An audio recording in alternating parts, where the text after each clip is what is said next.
All right, guys, if you pull up on unit 1, this example right here, so you would do some upper body stuff, but we're going to incorporate some agonists. So just as a reminder, but also feel free to ask clarification questions, because I'm looking for some of you who may not have had this in a while, but hopefully get back up to speed. The reason we learn in 310 about agonists as a group and the muscles pulling in direction of motion is so that we can translate it practically into an equation that has joint motion itself. You can't add a letter with a number. You need them all to be numbers to make sense of it. So when we say, for that example, identify your agonist, external forces trying to flex your elbows. I need muscles that are trying to extend your elbows. We call those elbow extensors.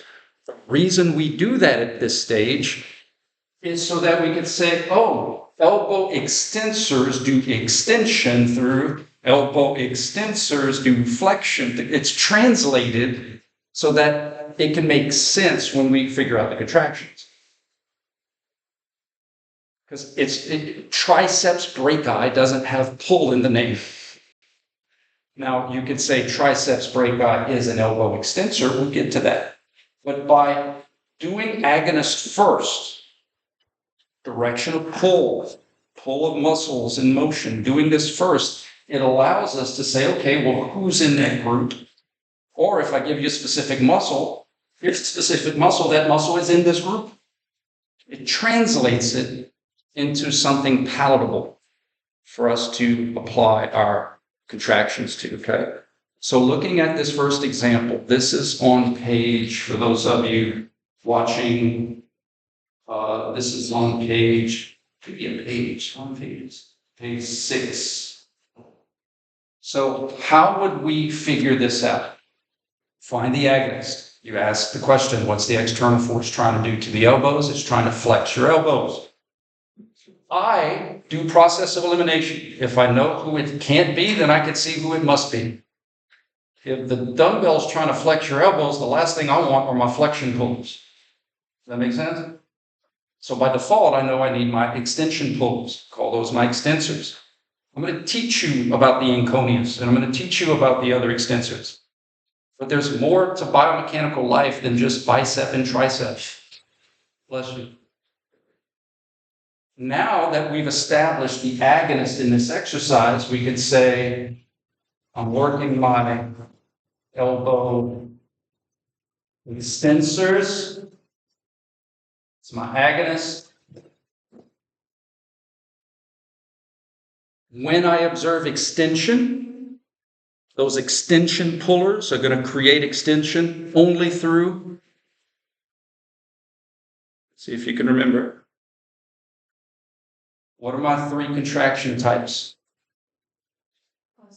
Isometric, eccentric, and concentric. If I'm causing extension, I think we could eliminate isometric, right? When extensors do extension, causing the motion that the muscles are pulling in the direction of. What type of contraction was that? Concentric, thank you, concentric. When extensors allow flexion, same muscles, responsible for different motions, if you have the same variable on one side and a different variable on the other, that third variable has to change also. Extensors do flexion through eccentrics. I am not spending 2 weeks on this. We got stuff to do. So this is stuff you're going to have to do on your own. That's why I linked all those old videos for you to help. Guys, on your test, it's going to be which of the following from left to right, and you're going to have to identify specific muscles. And those muscles don't have pull in their name. I might say from left to right, anconeus through eccentric, anconeus through concentric. Brachioradialis through eccentric, brachioradialis through concentric. So what you're going to have to do is you're just going to have to say, okay, no problem. What agonistic group is the anconeus? Oh, it's in the extensor group. I'm using extensors.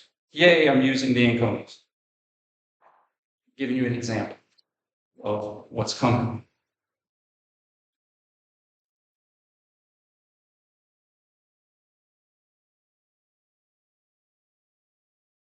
Let's go right to left.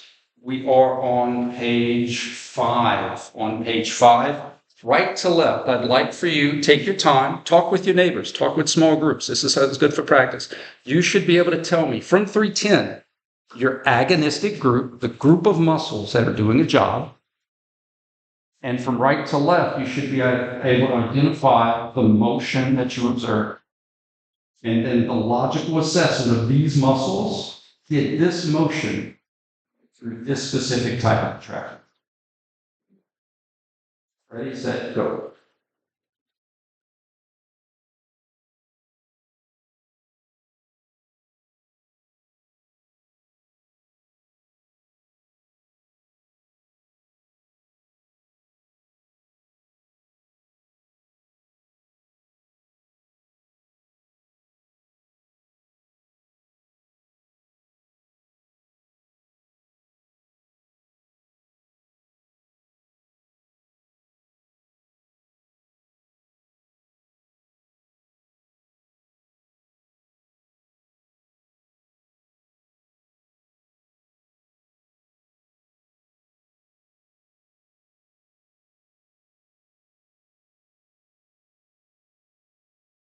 Here are your answer choices.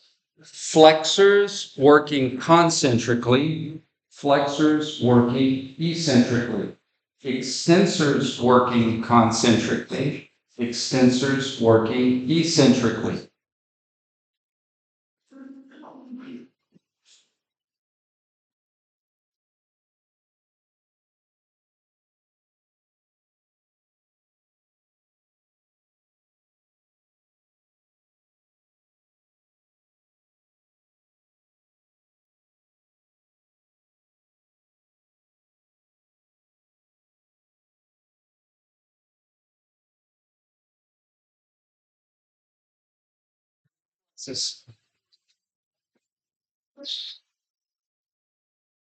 There's your choices from right to left.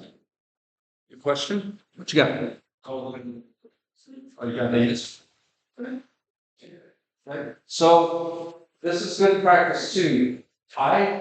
You do you, but I could figure this out without needing answer choices. So what I always do is answer choices sound like confusing. So I would just figure it out, put it on your paper, and then see which answer choice lines up with what you figured out. Again, it's kind of less than I Yes.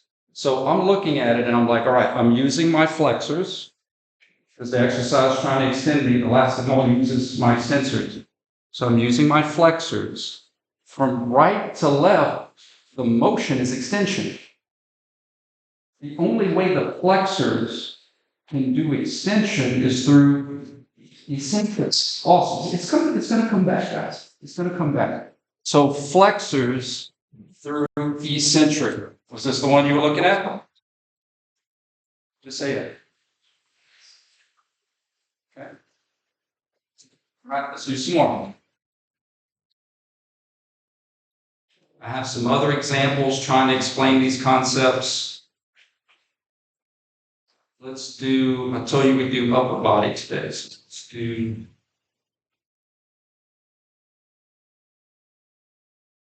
I'm going to reposition. All right, let's do this. Yoink, yoink. That's not one. Leave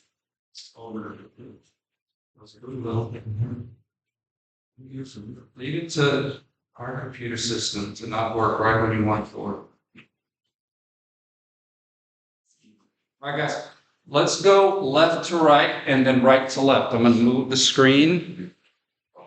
Left to right, right to left. I want agonistic muscles at the shoulder.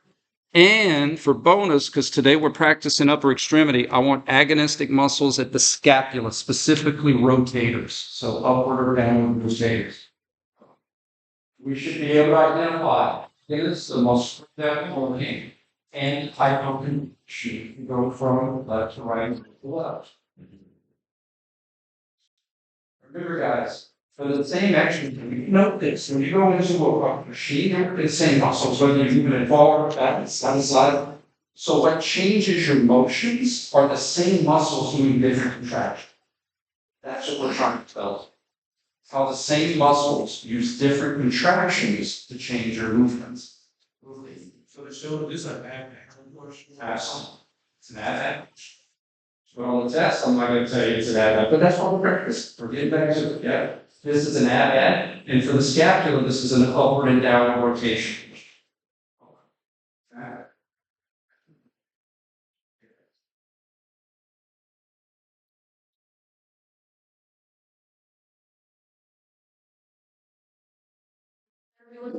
What's that? I want to go left to right, and then I'd love to go right to left. I want to get as much practice as we can from each of these. Pause it, take a picture, think about it. Also, that squeaking sound, that's not from the cart, that's from my knees.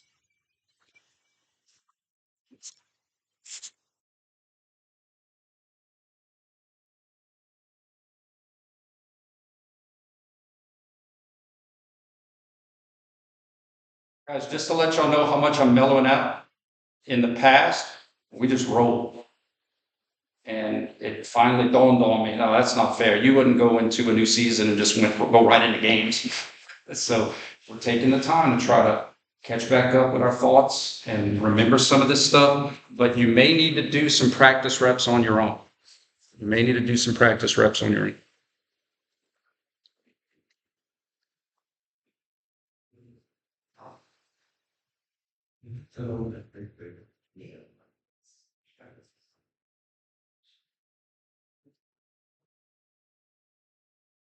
Yes.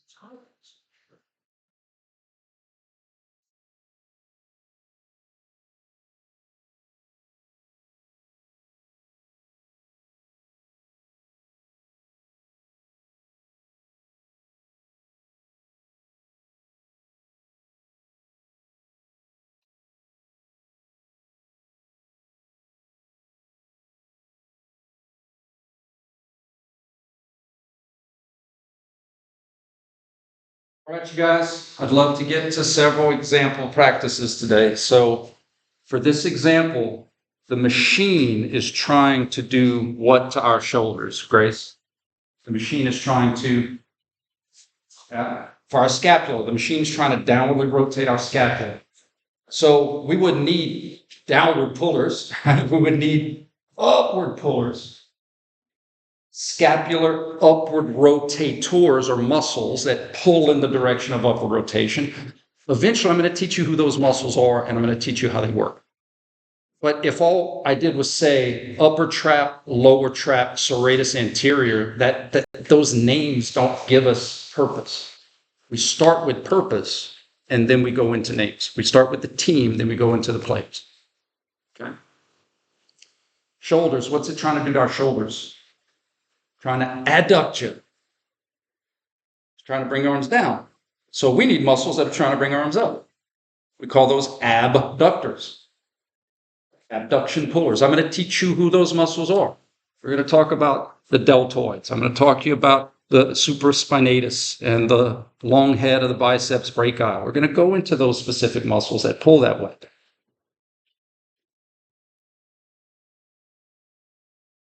Concentric or eccentric from left to right. Concentric. And we know this because of our math equation. If I'm working abductors in this exercise and I see abduction, that's the only way it can happen. The only way abduction pullers can make abduction happen is to shorten while trying to shorten. But the same muscles, it's not different muscles. I don't use ab up and then all of a sudden yank on the bottom. It's the same muscles. So how can the same muscles do different motions, different contractions? So when we're coming back down, the way we should say it is, abductors are allowing adduction through eccentrics. Absolutely. Guys, this is so important for all of you. Personal training, coaching, therapy. I know you guys have been introduced to what contractions are, but I'm telling you, they are the most important thing in terms of practical use of rehab, personal training, conditioning. You know, which type of contraction leads to the most damage and soreness? Eccentrics, right? So you need to know that. That's playing with fire. You wouldn't be a welder without going to welding school. You'd be playing with some hot stuff. And so we need to know where in these situations are these eccentrics happening, these concentrics happening. We're going to get into plyometric sequencing. We're taking these tools and we're making use of these tools. All right, let's do another one.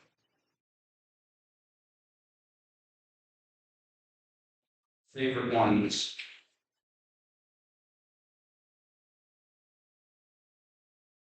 See if I can find it.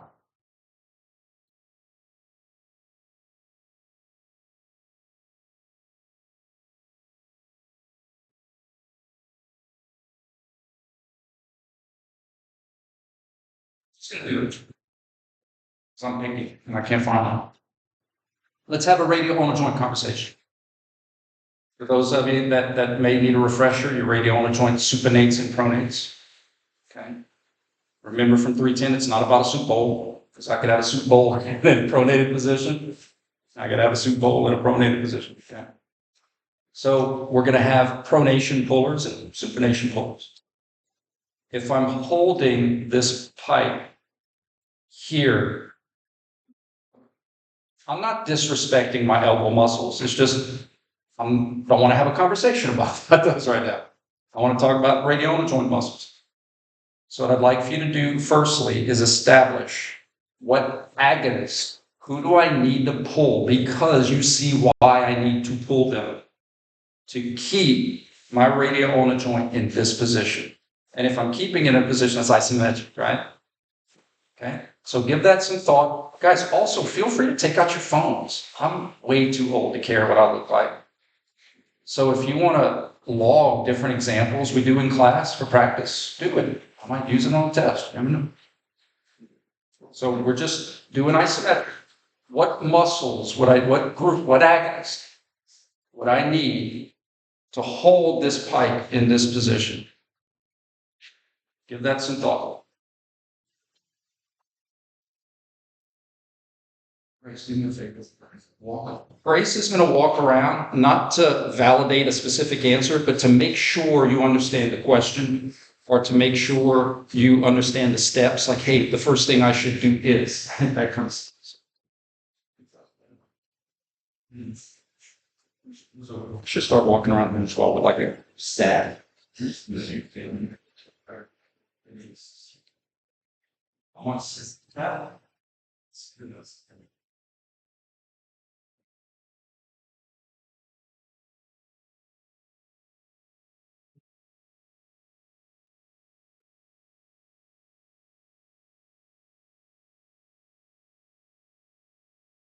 Also, thought this kind of be cool. I'm gonna walk around staff just in case you want to kind of feel the scenario itself.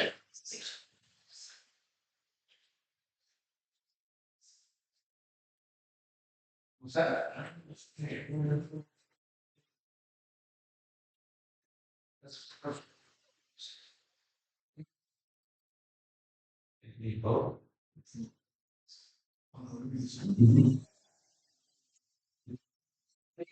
Isn't it cool? Like your body say which body.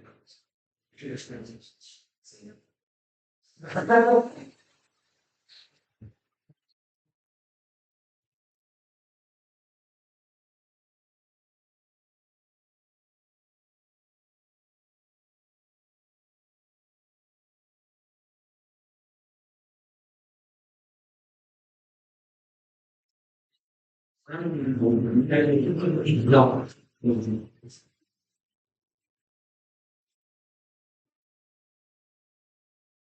Now look, on the test, you may not have a PVC pipe, but you may have a pencil or a pen. You're like, "I'm trying to do this." You can, you can make, you can do these things. All right, guys. External force is trying to do what to my radiola joint? Pronate me. Good. I do process of elimination. If it's trying to pronate me, the last thing I need are pronation pullers. It's not going to keep it fixed. Something's trying to pronate me outside. I need muscles on the inside pulling in the direction of supination. We call those supinators. Now, fortunately, we actually have a muscle. It's not the only one, but we have a muscle called the supinator. My favorite muscle in the body, because at least it has direction of pull in the muscle. But what we have to remember in this class, just because it's called the supinator doesn't mean it's always going to be working to cause supination. That's the key. The supinator could actually do pronation when it's working eccentrically. This is going to help you guys so much in graduate school or in the weight room or as an allied health professional, as a personal trainer. What we can't do is say pronators are working, supinators are working. Pronators are working, supinators are working.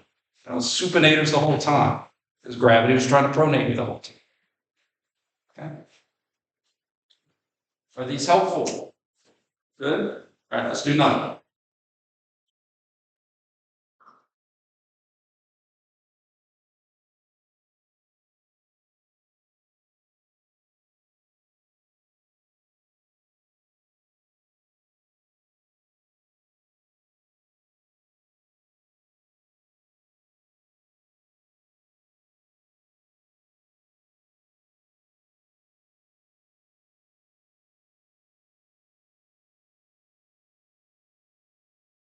Yeah. It is kind of funny to like to see people taking pictures like without a shirt. But is that I don't know, man, is that the trend now? Is that what's happening? I'm not going to say the name of the fitness place, but it rhymes with Fred's. Is that what's happening at Fred's now? Is that how people work out? All right, guys, let's look at. Now, this might be a little tricky because the elbow is in a different position. But the motion, I'm not going to tell you what it is, but isn't that shoulder motion? Absolutely. Absolutely. Shoulder motion. Specifically, rotational motion. Again, I'm not going to tell you what, but the process is the same. The process is the same. We want to establish what the exercise, or in this case, the cable, is trying to do to the shoulder, eliminate who it can't be or who we don't want, establish who we do want, and then eventually I'm going to teach you who those do wanters are. I'm going to teach you who those muscles are. Okay? So once again, let's go back and forth. So that way we make sure we get our concentrics and our eccentrics. And Grace, once again, you and I'll float around, not to answer the question, but to make sure you're asking the right questions. Can everybody see that? Oh, I'm being a bad host. Sorry, you guys.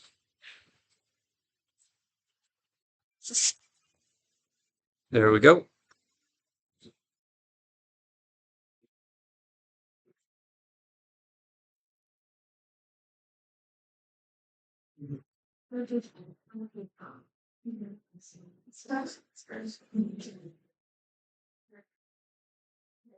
Also, guys, feel free, any example I give in class on the board, well, if it's on the board, we'll cover it on video, but always feel free to see pictures.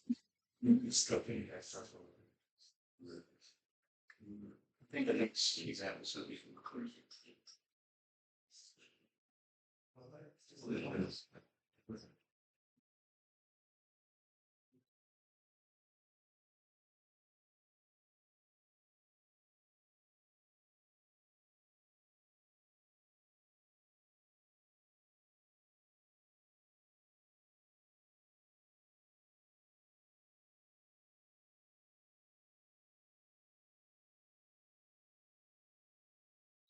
And this, even though you don't want cable, you can use manual resistance, either on yourself or with your partner. So in other words, you know that the heat is trying to bring your hand in, so you can mimic that external force if you want.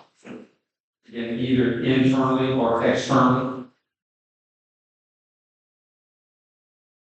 Okay, external force is trying to cause what motion in the shoulder? Internal, outstanding. Everybody cool with internal rotation? I do elimination. If the machine is trying to internally rotate me, I don't need muscles that are trying to internally rotate. Because if I did, throw, I need external rotation pullers. We call those external. They pull that way. It's not, we don't give them their name because of the specific motion. It's they pull that way. That doesn't mean they're always going to make it happen. But that's how they always pull. When I see motion in the direction of those muscles pull, it's got to be concentric. And when I see motion in the opposite direction of the muscles pull, it's got to be eccentric. So from left to right, was that concentric contraction or eccentric contraction? Concentric. And do you see, I think hopefully by now you see what I'm trying to teach you. If you follow the process, you never have to guess. There is no guess.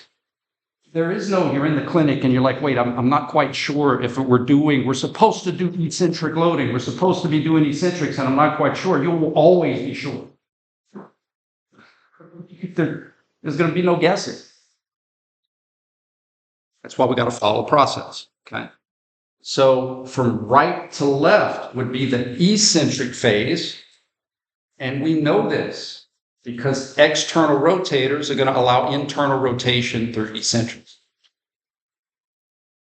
And once again, before we get into the specific muscles that may or may not have direction of pull in their name, some of them have Latin terms, some of them have origin insertion terms. We bring it to agonist because the group has motion in it. So it makes it easy to do math when they're all in the same language. Okay. All right, how about this one? Everybody stand up. I'm only going to do it one time. You do not have to do it. Small groups. But have at least one for me. If you could, I would do it. But we're going to do some push-ups, modified or real. I'm old, so I'm going to do modified. And I would like for you to talk to me about this specific phase. We're going to keep our elbows in, so that way we can talk about sagittal. And I would love for you to talk to me about muscles at the elbow and the shoulder. Going down, coming up.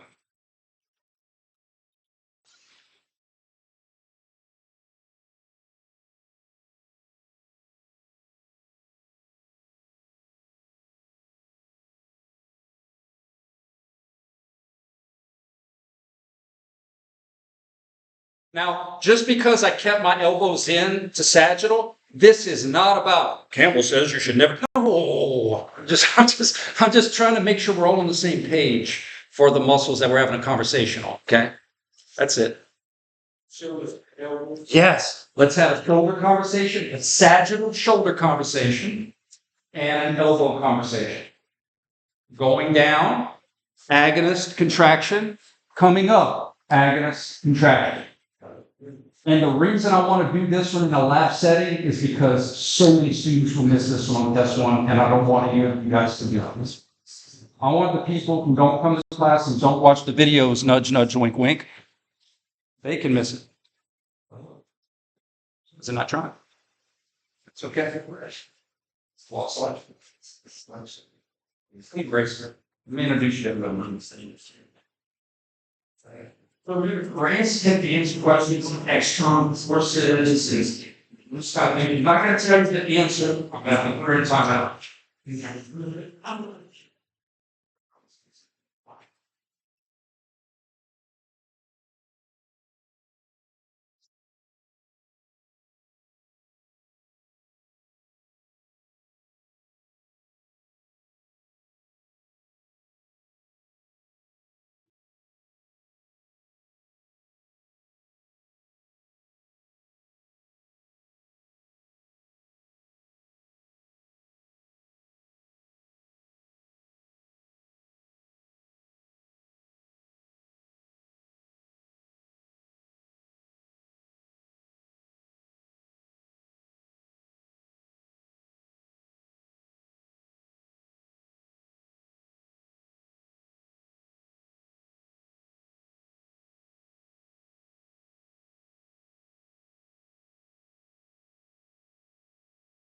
Website's terrified that some spam thing's gonna come up and Not be on there. It's not as much.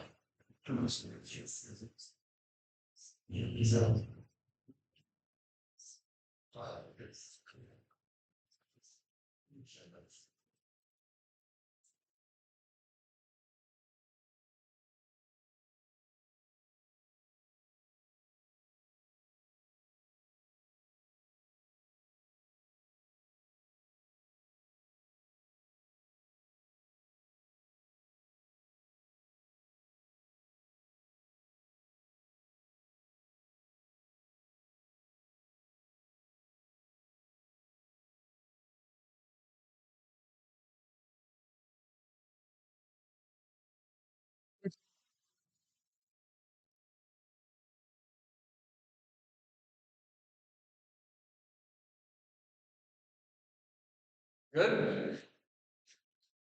You don't have to be, you need to be, it's fine. Genuinely asking.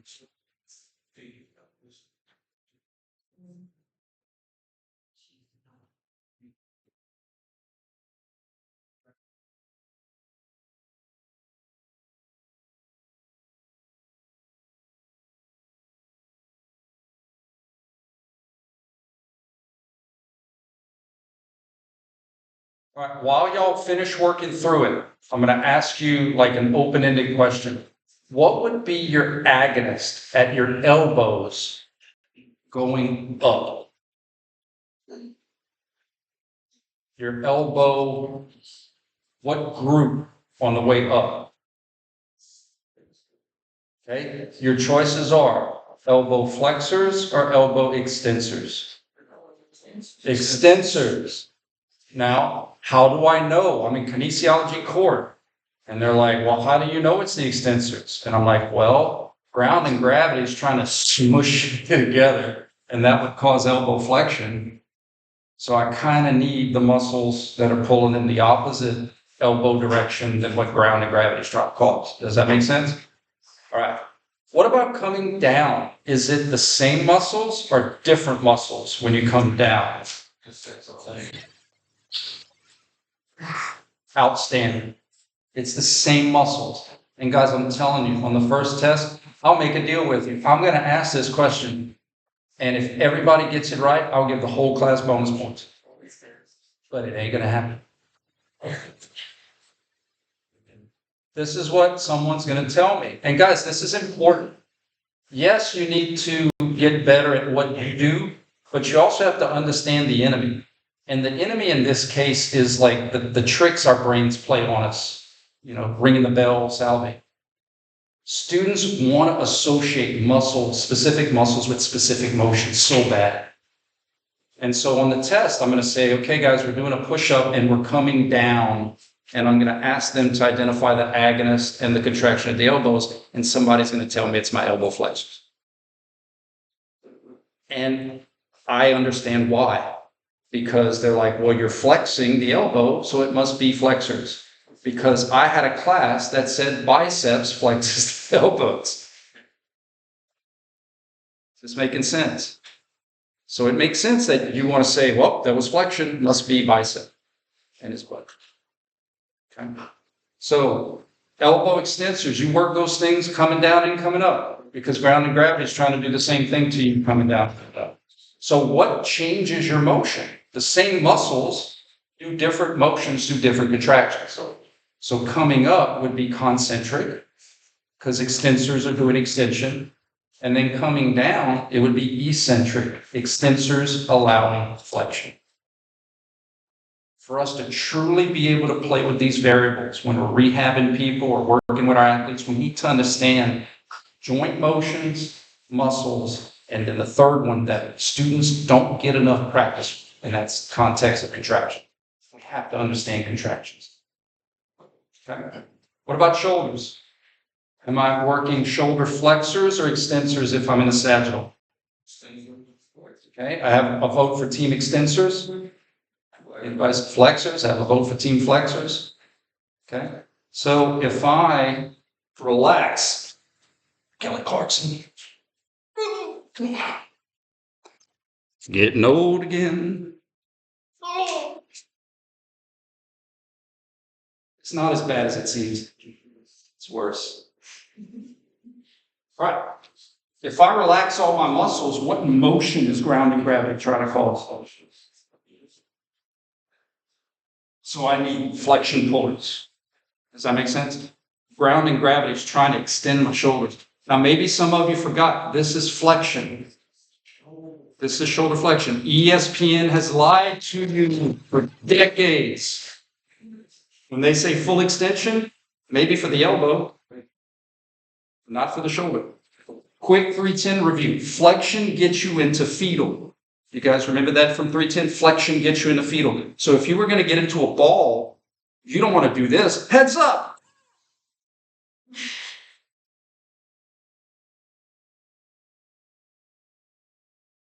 Shoulder flexion, okay? So in that case, for the push-up, grounding gravity is trying to extend me. So I need flexors. I'm coming up. Flexors do flexion, do concentrics. And when I lower myself down, flexors do extension, eccentric.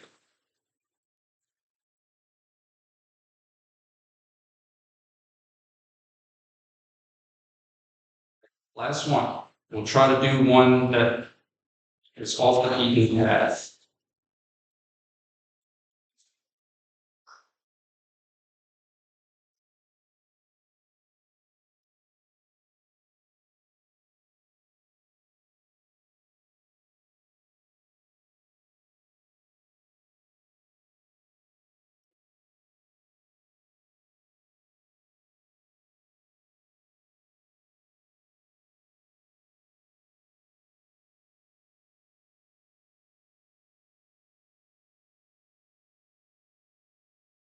Just for review, is this right or left wrist that's being exercised?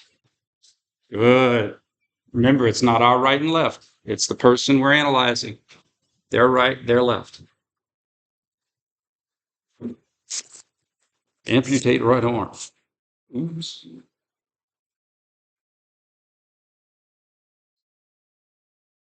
We should be able to identify the agonist at the wrist, and we should be able to say when the agonist is doing concentric and eccentric, left to right, right to left, depending what the answers. You should be able to identify agonist and contraction. Get right to hey, right to left, left to right. Just a quick reminder, how can the wrist move? Sagittally, we have flexion and extension, but do you guys remember what the side to side was called?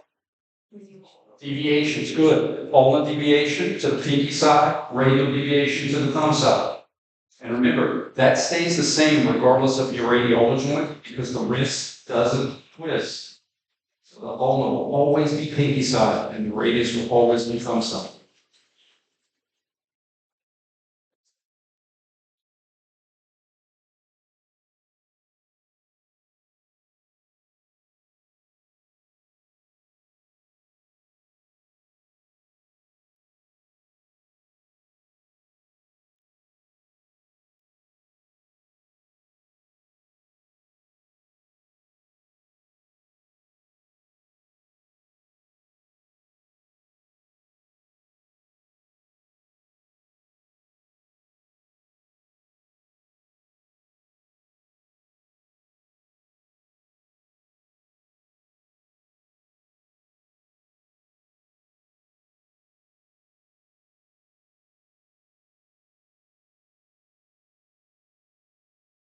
So these types of questions will be on exam 1, as well as specific muscles of the cervical vertebra. And I'm going to teach you, we're going to take it slow for the cervical because it's not a big class. I say class, but there's not a lot because I have to get you to see how I'm teaching it before we go into different joints that have, more muscles.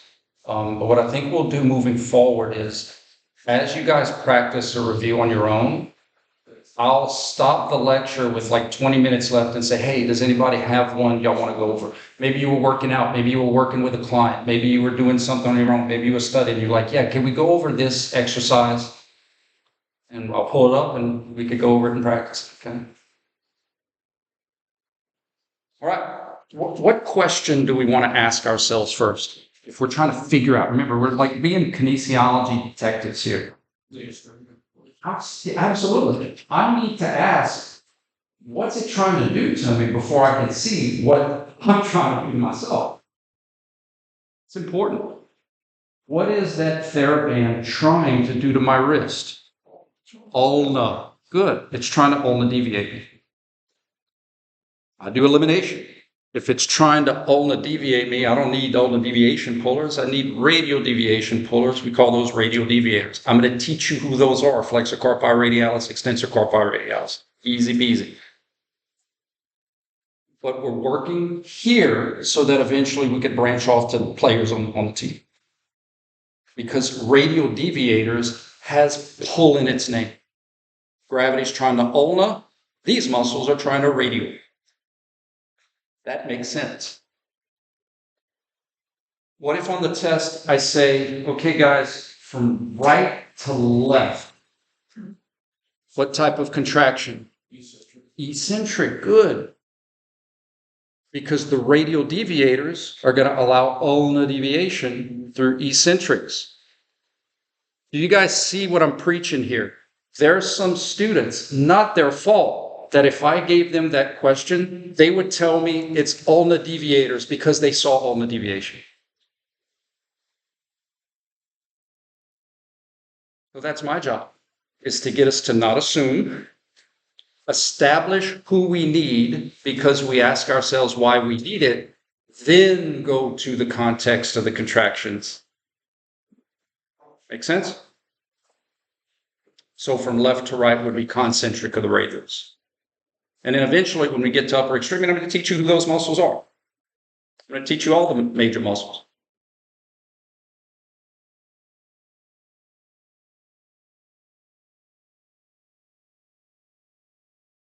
Good. So Monday we have a holiday, and Wednesday I'm going to get into planes and axes because I'm going to teach you functions of muscles based off of how they cross joints in planes and axes. And then by next week you're going to get your first players. You're going to get your first members of the team. Okay. But like I said, if you have any practice that you've been doing that you want to go over, we'll save that for the end of our class, and then I'll say, all right, guys, y'all have any practice y'all want me to work on specifically? All right? Y'all have a safe weekend, guys.